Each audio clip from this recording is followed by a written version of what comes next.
In a small Zen monastery nestled in the mountains of Japan, there was a wise and respected Zen master named Hashin.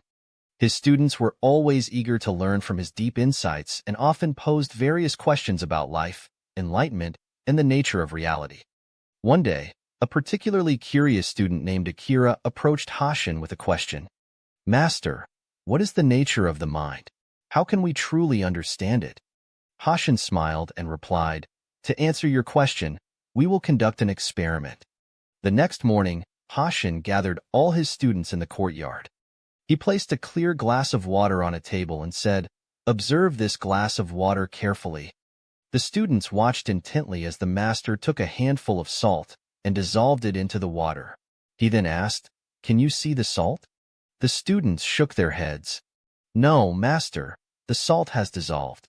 Hashin nodded. "Now, taste the water." One by one, the students tasted the water and confirmed it was salty. Hashin then asked, "Even though you cannot see the salt, you can still taste it, correct?" "Yes, master," the students responded in unison.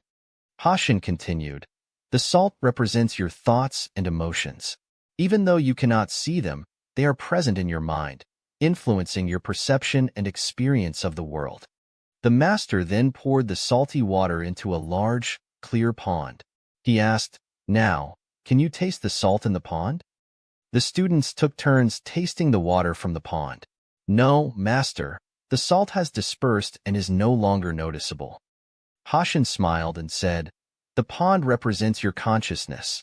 When your mind is narrow and confined like the glass, your thoughts and emotions can dominate your experience. But when your mind is vast and expansive like the pond, your thoughts and emotions become diluted and lose their power over you." Akira, reflecting on the experiment, asked, "Master, how can we make our minds like the vast pond?" Hashin replied, "Through meditation and mindfulness, you can expand your awareness and cultivate a mind as vast as the pond. Let go of attachments and observe your thoughts without judgment. Over time, you will find that your mind becomes more spacious and your thoughts and emotions will lose their grip on you."